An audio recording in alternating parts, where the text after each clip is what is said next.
Okay, we're going to get started.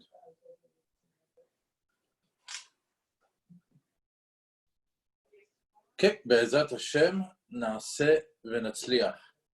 I want to welcome you to Tefilah 101. Baruch Hashem, this series has been on the shelf for some weeks now, but now that we're bringing it back, there's a lot more to do. We started with Birkot Hashachar, and we did some pretty good work. I mean, we got through the bulk of it, and we're up to Asani Isha, which is what the men say, and Baruch Asani Kirtzono. So we did quite a bit on this series, but tonight we're going to focus in just on that particular one, and then of course, Be'ezat Hashem Bli Neder, we will continue with the rest of Birkot Hashachar until we complete it, and then we'll move on to something else. So let's get. Actually, I have my sheet. Okay, let's get started. Tefilah, prayer. We have to know the importance of Tefilah. We have to know the importance of understanding the words of the Tefilah. It's also very, very important that once you go through those, elementary levels of praying, that you also know the kavanah, the intention of each beracha, and how to activate the spiritual powers are within each beracha. And it's, and when it comes to Tefilah, it's also very important, the upgrading of our prayer. Because when you upgrade your prayer, you upgrade your prayer potential. And that's one of the most important things that you could do for educating yourself about Tefilah, is unlocking the potential of your prayer. And unlocking the power of the prayer is something that changes your lives, because you start to understand that it's a real tool in real life, that you can actually deposit a prayer and it helps out your situation in your life, in the world, and as well with your relationship with HaKadosh Baruch Hu. Now, unlocking the power of prayer is an important thing, especially when it's a daily thing that we do. That it could turn monotonous. Praying every day, you can become robotic. It eventually becomes like a boring burden, like a spiritual chore. And it becomes unenjoyable. And I do believe that speaking to a lot of people, sometimes that's what prayer is to them. It's a chore. It's monotonous. It's unenjoyable. It's repetitive. It's boring.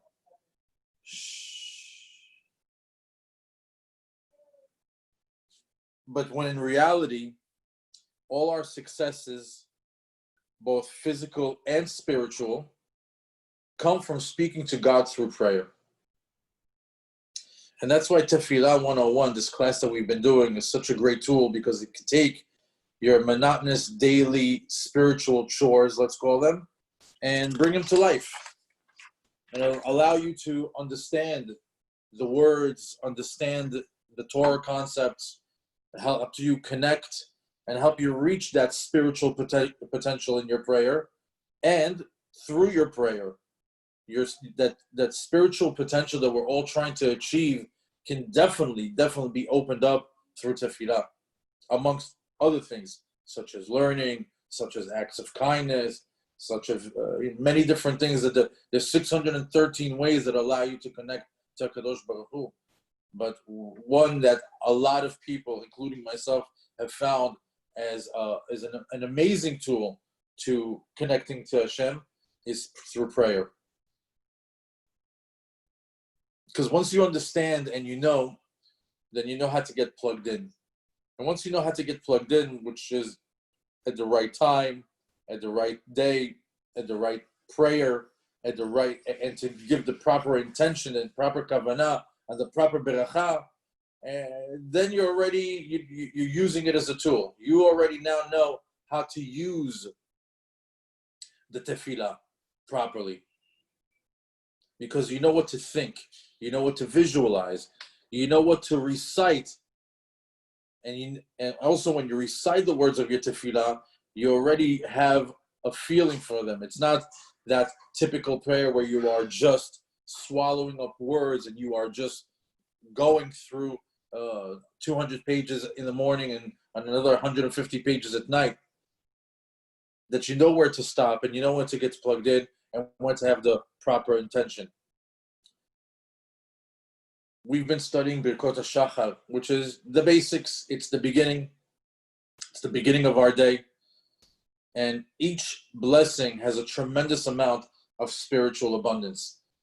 Each beracha, should you know how to get plugged into it and know how to actually, put the proper kavanot on each one, you can unlock amazing things on a daily basis, not just for yourself, but for that day, but for the rest of your life. Because once you know how to unlock the powers of the Tefilah, you can activate it at will. Now, to unlock each beracha and its potential, you have to have the proper understanding and the proper kavanot. And we've done quite a few of these. Tonight, we want to deposit another installment into the Tefilah 101 series, to the beracha of Shelo, Asani, Isha. Shelo, Asani, Isha literally translates to, that did not create me a woman. We say, the men every morning say, Baruch Ata Hashem Elokeinu melech haolam shelo asani isha. We thank God that He didn't make us a woman. The ladies, on the other hand, have a different text. They say, Baruch Sha'asani kirtzono. Blessed Hashem that created me as He wishes, created me as He desired. And these two versions of this beracha are one of the most questioned berachot for both men and women. It's one of the most misunderstood berachot for both men and women. Most people don't understand why it was worded in such a way, and why is there a difference between a man and a woman. And it almost seems to be as if the woman is inferior in some way, according to the text. As a matter of fact, you would say, why is it a negative blessing? Shelo asani isha. That He didn't make me a woman. You could have worded it a little bit nicer, a little bit different, maybe use different text. And then not only that, why doesn't the woman say the beracha in the same text as well? Baruch Ata Hashem Elokeinu melech haolam shelo asani gever. That Hashem didn't make me a man. Why is there a different choice in wording for both man and woman, besides the fact of the negative connotation that it might have?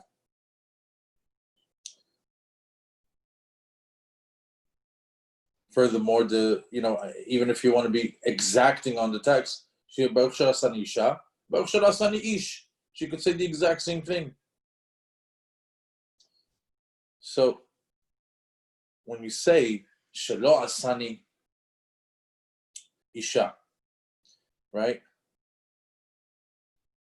We have to, this lesson is going to be for both men and women, but at certain times we're going to shift between one and the other just to get a clearer understanding. So let's start with the men's side. When it says Shelo Asani Isha, now it almost seems very negative. Like, thank God I'm not a female.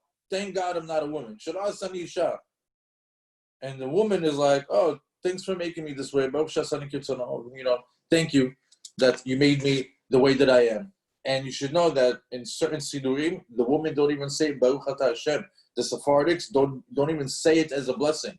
Most Sephardics don't say the blessing Baruch Ata Hashem Sha'asani kirtzono. Only Ashkenazi sidurim will include that. So some would even say, how come that particular beracha doesn't even have Shem Malchut? So in order to understand the depth of these berachot and the reasoning for this language, we have to go to the beginning. We have to go to Bereshit, for the story of Adam and Chava. And, we've learned the story of Adam and Chava on so many different levels. Tonight is going to be literally a pshat learning, the simplest learning of the text. As it goes, on the 6 days of creation, it says, Vayomer Elohim, Naaseh Adam betzalmenu kedmutenu. God said, let us make man in our image. Let us make man in our likeness. Now, who is Hashem talking to? Many commentaries have commented on this, but basically Hashem was surrounded by all the angels, and all the angels were, Hashem was sort of doing, Rashi says over there, acting in a way of derech eretz. Since there's people in front of him, he asked for their advice, or he inferred with them. But in reality, Hashem does not need to do that, just to teach us that even HaKadosh Baruch Hu has derech eretz with his creations. And it says over here that Hashem created man in his likeness, in his image. Now, later on, just a few pasukim later, it says that it wasn't good that he'd be alone. Vayomer Hashem Elokim, lo tov hiyot adam levado, e'eseh lo ezer kenegdo. Hashem saw that it wasn't good for a man to be created on his own. Let me create ezer kenegdo, a partner in life who will be ezer kenegdo. Ezer is like an assistant, a helper. Kenegdo is like an adversary or someone that opposes or negates. And in a second, we'll explain that a little bit better, this concept of Ezer and Kenegdo. Now,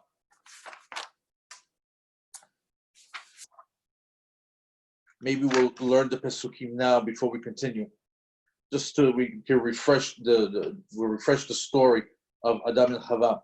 So as Hashem makes the decision to create a woman to be Ezer Kenegdo to Adam, Vayaped Adonai Elohim tardema ala Adam, Vayishan, Vayikach had mitzalotav vayisgor basar tachtena.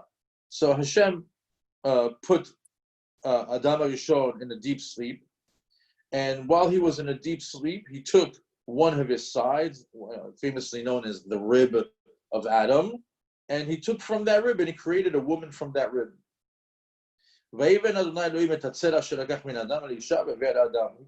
He formed a woman out of that rib and he brought it to Adam so she can be his wife.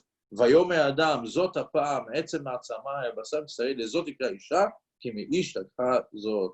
So Adam Arishon says that this one is from my flesh, this one is from my blood, this one is going to be called Isha. And we said that Isha is going to be Ezer Kenegdo. So what is Ezer Kenegdo? So the literal translation is Ezer is a helper, an assistant. Kenegdo is again an adversary, someone who opposes, somebody who negates. So from the beginning of time, from the first two human beings on the planet, created by man, we have man and woman, and we see that a woman had a role in this world. To be a man's Ezer or to be Kenegdo. Ezer, she helps him, she assists him on his spiritual journey in this world. She makes the journey here a lot easier by facilitating things that the man might need. Or she could have a different approach in the relationship with her husband or with her man, which is Kenegdo. Kenegdo is that she challenges him, she negates him, she opposes him, which is another way of helping. It's another way of helping the man on his spiritual journey. It's just a different approach. But both ways, she completes him. She helps him on this journey in this world. So for example, a man, he toils in performing mitzvot, the Torah learning, supporting his family. You know, a man's life is pretty full from the minute he wakes up in the morning to the time that he goes to sleep. If it's the waking up to go to minyan, to pray, learning in the morning, after that, going to work, after going to work, coming back, taking care of the family, going to mincha, I read, make sure to learn again, making sure that there's food on the table. You know, a man's day is pretty busy. A woman, seeing that his purpose in this world is to reach spiritual heights, to get to a higher level of learning Torah and getting to have a stronger relationship with Kadosh Baruch Hu. The woman is there to help him along the way, help him in raising of the kids, taking care of the home, and allow the man to have time for learning and for spiritual growth. As a matter of fact, in ultra-Orthodox communities, the women are so in tune to that they're so in tune to the concept of ezer, an assistant, a facilitator, a helper, that they even take upon themselves the role of supporting the family in order that their husband can learn all day and truly fulfill their duties in this world. We see that there's actual women over here, women in the world that have maybe 4, 5, 6, 7, 8, 9, maybe 10 kids that they are taking care of, that they have to feed them, shower them, take them to school, do homework with them, make sure that they go to sleep on time, that they're dressed, that they're clean, that they're fed.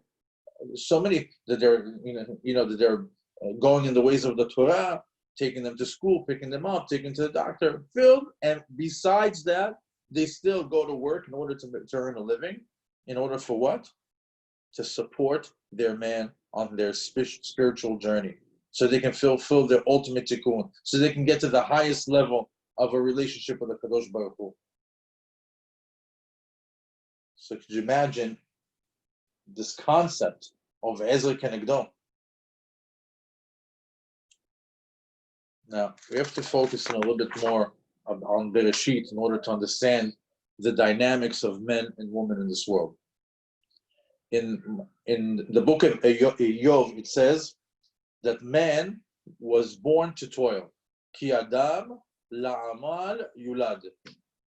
Man was born to work, to toil.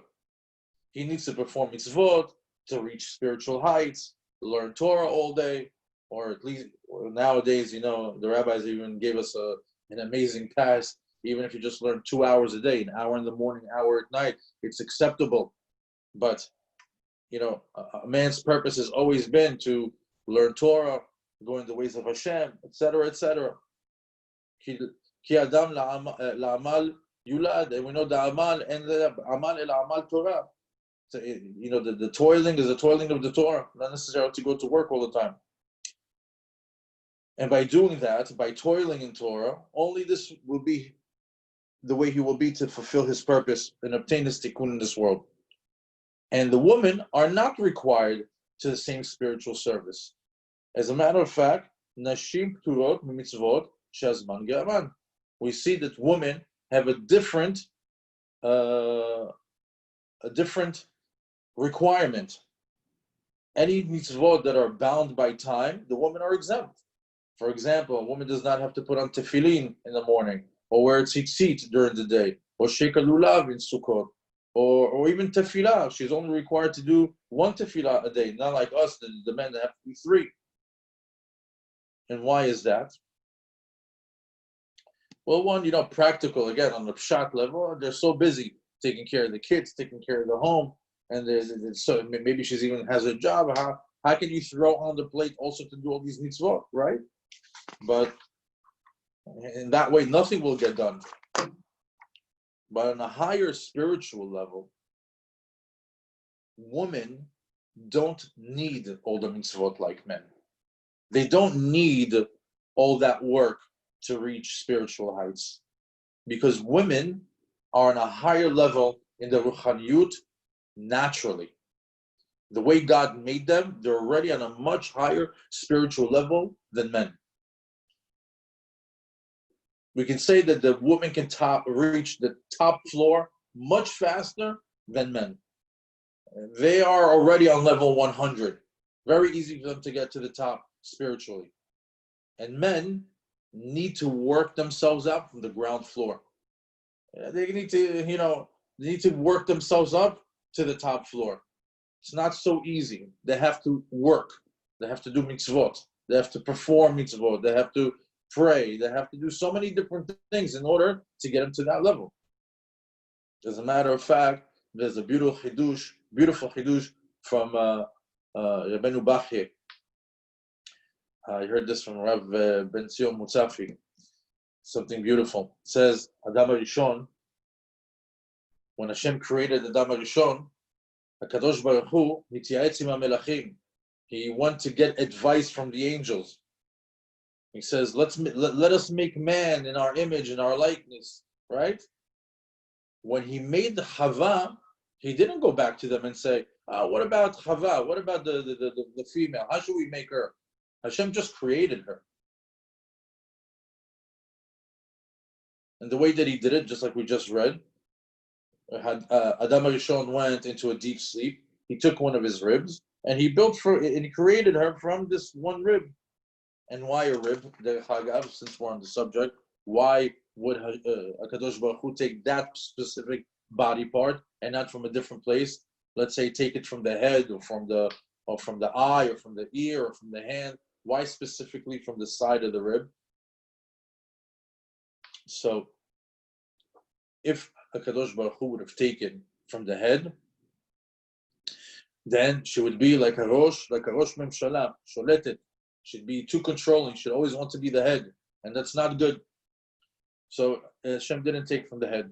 He says if he would have took from the eye, her eye would constantly be looking everywhere. She'd be like constantly looking for things. The eye would be the major character trait for her. That wasn't good either. Or if he took apart from the ear, it wouldn't be good either. Constantly listening, lashon hara. If he took from the yadayim, the hands are very busy.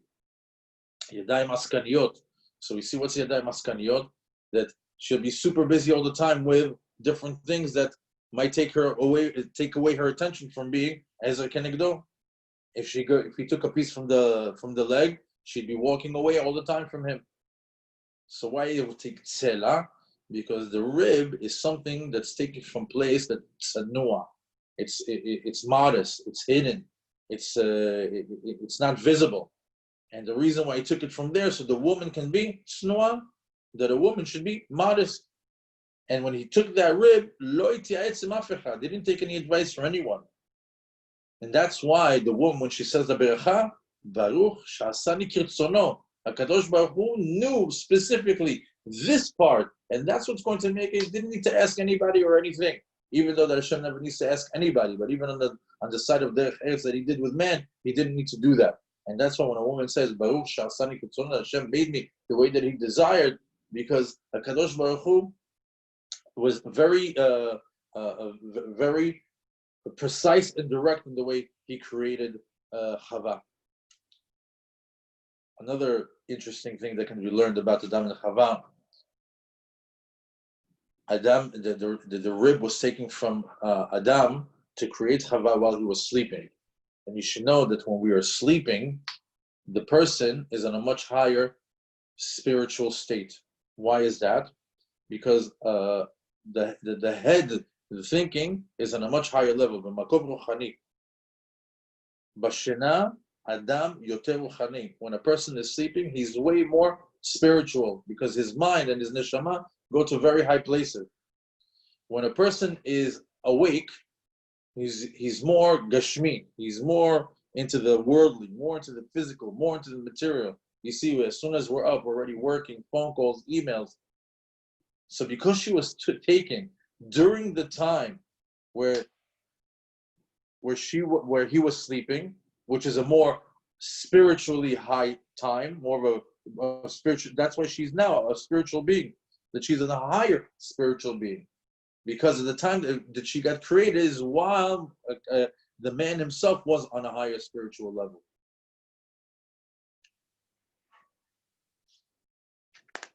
The short of the long, with just a few pages of our learning, is that we see that the women are on a much higher spiritual level than men are. And men have to work to get to the spiritual level that women are on. This is why this world, one of the reasons of why this world is called Olam HaAsiyah. This is the world of action, the world of performance of mitzvot. Because the mitzvot build up the man's ruchaniyut. A man needs to elevate himself with mitzvot.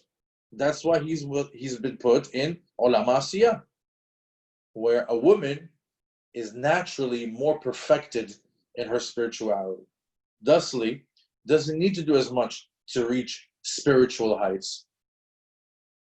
Ba'olam ha'asiyah, in this world of action, we see that the man's name is Gever. What's Gever?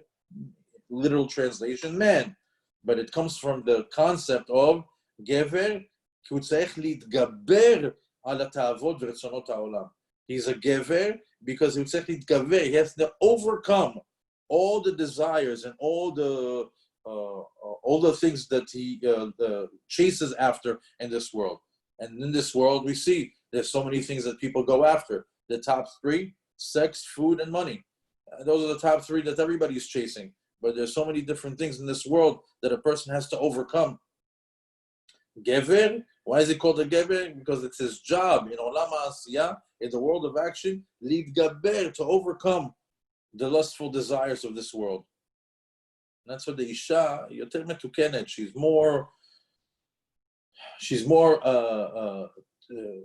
more perfected in her neshama and doesn't have as much as a challenge as a man does. So when we say Baruch Shelo Asani Isha, so when we say blessed, Baruch Shelo Asani Isha, blessed we are that Hashem didn't create us as a woman, what are we really trying to say? Are we saying that we're happy that we are not a woman? Are we happy that we have? What we're saying is that we are happy that we have more spiritual work? And the answer is yes. Baruch Shelo Asani Isha. I'm so happy that I have more things to do. I'm not complaining about the yoke of heaven being more for men than it is for women. In other words, a certain man can take the opposite stance and say, "Oh, why'd I have to be a man? Why can't I be like a woman? I have to do 613. I want to be just like a woman." What is it? When we accept upon us the mitzvot, it's called accepting the yoke of heaven. All malchut shamayim. What's all malchut shamayim? That you say, I'm taking the yoke of heaven on my shoulders and I'm performing the Torah and mitzvot, and happily and willfully. So Baruch Shelo Asani Isha. Oh, I'm so happy I'm not a woman because I have so many more mitzvot. I have so many more ways to connect to Hashem. I have so many more ways to elevate myself. And also it's a pure sign that I am not looking to take the yoke of heaven off of my shoulders. Ani lo porek ol. On the contrary. So as we know that women are pturot mimitzvot shazman gerama, that that any mitzvot that are bound by time, they're not responsible to perform them. Again, sukkah, tefillin, lulav, tzitzit, these are mitzvot that you have to do by they're connected to time and they don't have to do that. However, the man hayav yoter meisha, because we're talui b'zman, we're the complete opposite. Everything for us is by time. You have to pray by a certain time. Certain mitzvot can only be done at a certain time. Certain berachot can only be done in a certain time. So many different things can have to be done in a certain time. So we have like a different spiritual service. Ours is a little bit more intense. It has a lot more going on. It also has it's a lot more intricate and a lot more detailed. Yet every morning we're not complaining about it. But it's great that Hashem did make me an Isha, because I have 613 ways to connect to Hashem, and I'm glad to do it, and I'm happy to do it. So there's another concept to see this in another way. There's another concept of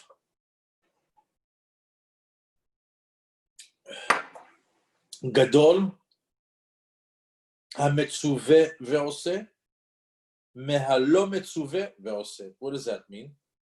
Greater is the one, or greater is the reward for someone who is obligated to do something and he does it. He's obligated to perform a task and he performs that task, he performs that mitzvah, greater is that person from someone who that is not obligated to do something and he does it.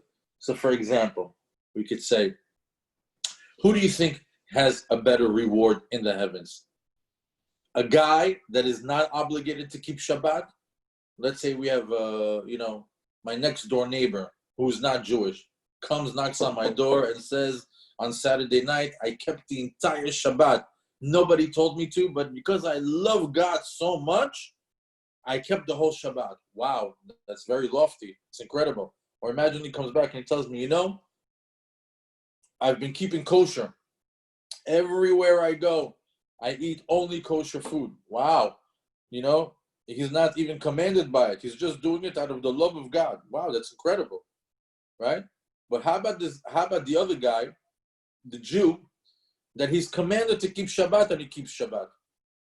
The one he's commanded to eat kosher and he eats kosher. Which one has a higher service to Hashem? The one who's commanded and keeps it, or the one that's not commanded and does it out of the goodness and loving kindness of his heart? Which one would it be? So the answer is, Hazal tell us, the person who is commanded. Hametzuveh ve'oseh. A person who's commanded to do and he does gets a bigger reward from someone who does it without being commanded. And why is that? Because when a person is commanded to do something, he has a yetzer hara that's fighting him. He's got this evil inclination, constantly trying to talk him out of it, out of performing the mitzvah. So, for example, the Jew goes to eat kosher. He goes into Publix. He's like, the yetzer start to talk to him. He start, the bad angel on the shoulder start to talk to him. Look at that tiramisu. Doesn't have a hechsher, or maybe it's like, it's got a tablet K, or it's got a triangle K. It's questionable, but it's kosher. Don't worry. It's just go for it. The Yitzhak is trying to get him. He's like, no. I have to eat only kosher. The keeping Shabbat. Don't keep Shabbat. What do you need to keep Shabbat? Turn on the TV. Use your cell phone. Go to the beach.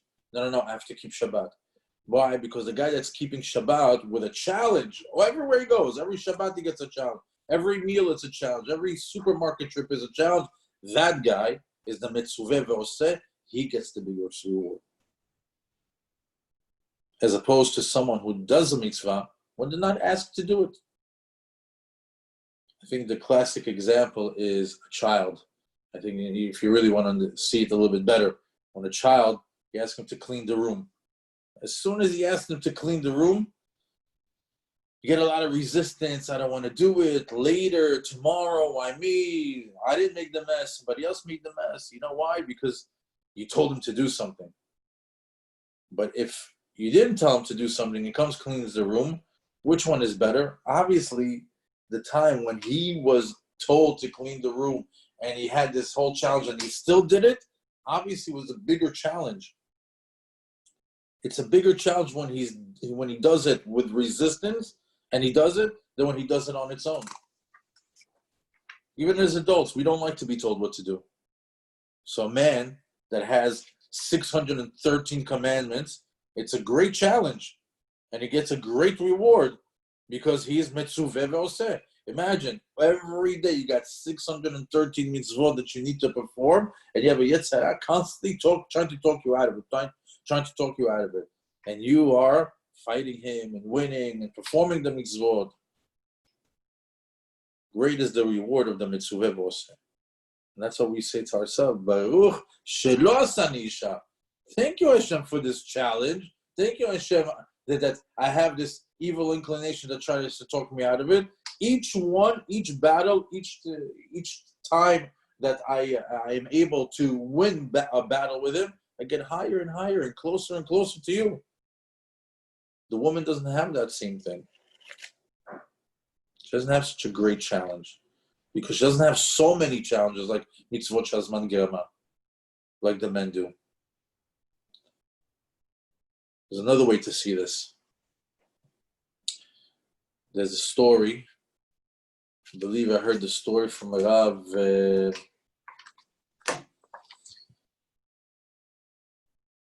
Zamir Cohen, I believe. There's a story of two kings that died, two different kings, two different countries, and they passed away. One king, his son took over. His son took over the kingdom.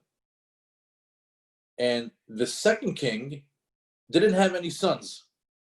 So they went ahead and they chose one of the top ministers to be the king because he worked for the good of the public. He was really, he had amazing service for the past 20 years. He had an amazing track record. So it just made sense to take this guy that worked so hard for the past 20 years serving the king that he should take over as the new king. So the first new king says, Modeh Lashem, he thanks Hashem, שהביא אותי בתור בן מלך, ועכשיו אני מלך.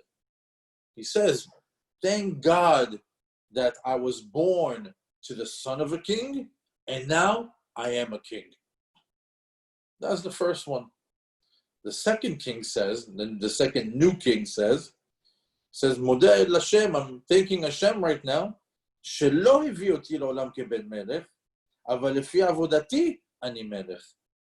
He's saying, thank God that I want to thank Hashem that He didn't bring me into this world as a king. I did not come into this world as a king, but because of my work, I am now a king. Now, both of them are right. The first one is right, and the second one is right. Both of them have a valid point. But the first one that says that he's thanking Hashem that I was born to a king and now I'm a king, that's the Isha. The second one that he says,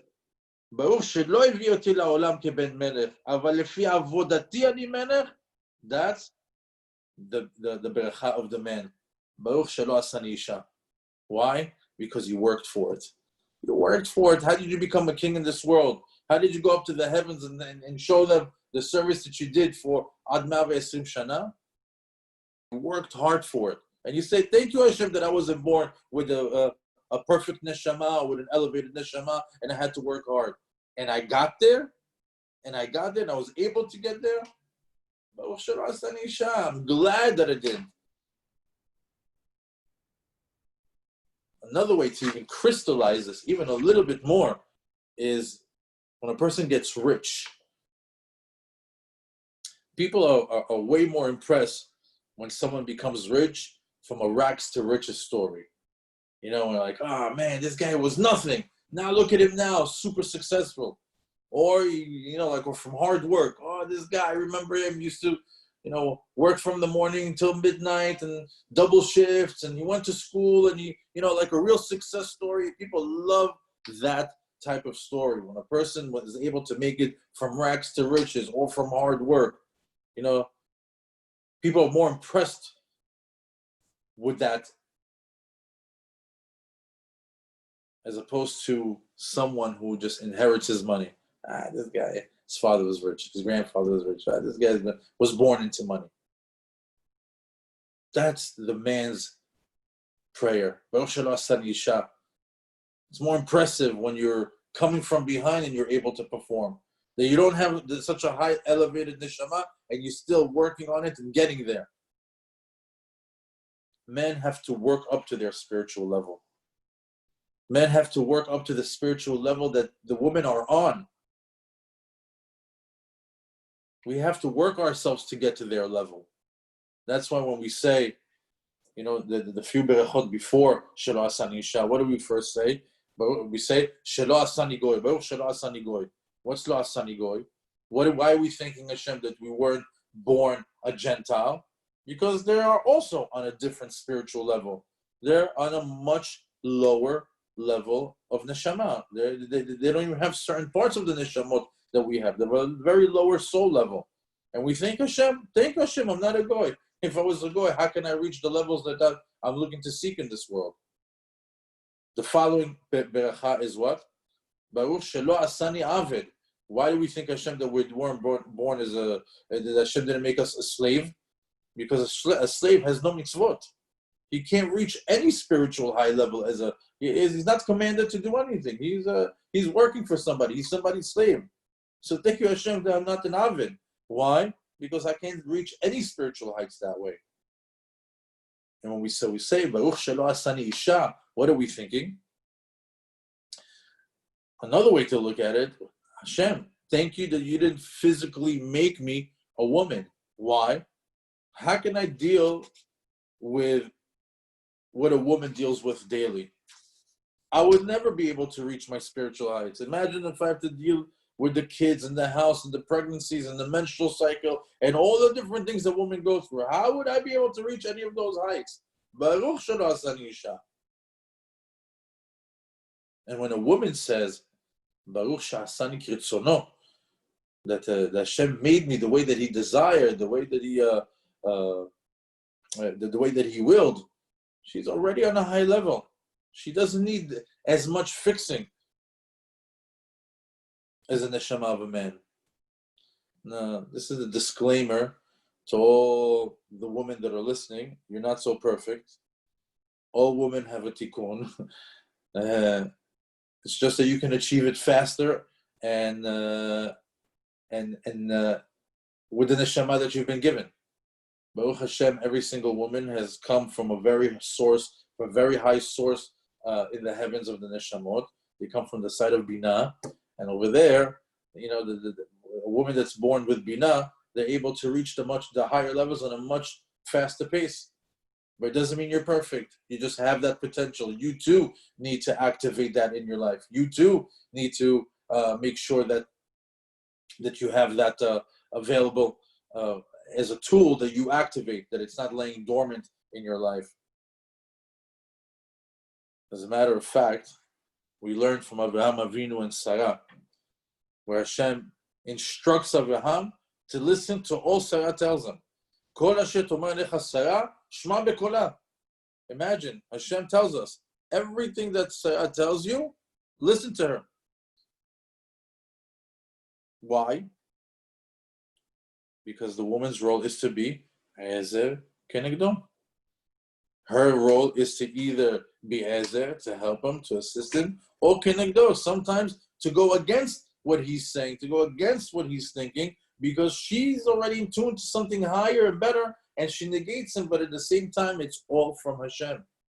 When she's with ezer and when she's kenegdo, she's still there doing the exact same work, fine-tuning him on his spiritual journey over here in this world. Because keep in mind that we are we're spiritual beings on a physical journey. All we're concerned with is the ruchaniyut, the neshama. And HaKadosh Baruch Hu has given us like a life coach that certain times is easy on us, certain times is hard on us, but both times it's for our benefit. As a matter of fact, HaKadosh Baruch Hu mishtamesh ba'isha betor. Sometimes HaKadosh Baruch Hu uses the woman like a medium, that he sends through her messages. Many times Hashem will speak to a man through his wife. Many times Hashem will give us that life lesson that we need and that spiritual advice that we're seeking. Wives. Many times when you talk to your wife, all of a sudden the wife says something that is completely different from our vantage point, or they picked up on something very unique about the person that was just in your house, or that just visited, or you just spoke to. All of a sudden, like they have this little antenna that they pick up on things that we don't pick up on, and it's a message from God, and you have to listen. Just like Hakadosh Baruch Hu told Abraham, replace Sarah with your wife's name. Whatever your wife's name is, plug it in. Shema bekola. Hashem uses the woman many times to send us down messages because they are on a different frequency. They carry messages from God. We know that a person's parnasah comes through the wife as well. We know that very well. And I thought to say, what is the bracha of the woman? Baruch sha'asani kirtzono. The word kirtzono, let's take the words and boggle it and say, Baruch sha'asani ketzinoro. What's the difference? Ketzinoro meaning as his pipeline. What's the pipeline? We know that the shefa of that comes to a person's life comes from the heavens through the wife. The parnasah comes from the wife. So when she's Baruch sha'asani kirtzono, the man should think Baruch sha'asani ketzinoro. She should think that she is the conduit of spiritual blessings, of financial blessings that are all coming through her. That's a great kavanah for the woman. Baruch sha'asani ketzinoro. In conclusion, we are spiritual beings on a physical journey, like I just said. The woman helps the man on this journey. She's his life coach. She's his personal spiritual assistant. Sometimes ezer, and it's enjoyable. Sometimes kenegdo, and it's challenging. But it's by design to fulfill the ultimate tikkun. We say, Shelo Asani Isha, because we are grateful for the spiritual challenge. We are happy for the mitzvot. We're happy that our neshama is not as metukenet as theirs. And it's not a burden. We're not trying to take the yoke of heaven off of our shoulders. And we don't want less mitzvot like women. We just are thankful that the Ol Malchut Shamayim is upon us. And that partner that Hashem gave us in our lives to help us along the way. Baruch Shelo Asani Isha. That's what we're saying over there. It's not negative. It's an absolute positive beracha. And when she says, Sha'asani kirtzono, we see that the women are naturally on a higher spiritual level. They are more in tune than men. And don't need as much performance of the mitzvot as we do. They don't need as much to get there. Most women are glad to help their husbands along the way, each in their own level of help and style of fashion and helping. But we see that it's not a negative beracha. Rather, we are all thankful for how God made us. It all goes back to Bereshit. It all goes back to Adam and Chava and the woman's purpose in this world, and the neshamot that were brought into this world, and the way and the time that they were brought in. And now you can maybe understand this bracha a little bit better than just face value and just the pshat. Furthermore, even this time of Ikvetat the Mashiach, we have to say, בזכות נשים צדקניות נגאלנו, ובזכות נשים צדקניות ניגאל. We know that the women have also been our source of redemption in the time of Yetziat Mitzrayim, that to their merit we were redeemed and taken out of Egypt. And Be'ezrat Hashem, in the near future when Mashiach is coming, it's going to be in their merit that we come out, that we get redeemed. So it's very, very important that we understand each person's role in this world, each person's role in a marriage, and understand also the text and the meanings behind the words in our tefillot, and see that they're absolutely not offensive, but they're actually by design, perfectly written, and perfectly worded. Hashem varech otchem, sameach otchem. If you guys have any additional questions, I'll keep the Zoom going for just a little bit more, and if not, we'll sign off. I'm going to try to unmute everybody. Let me see.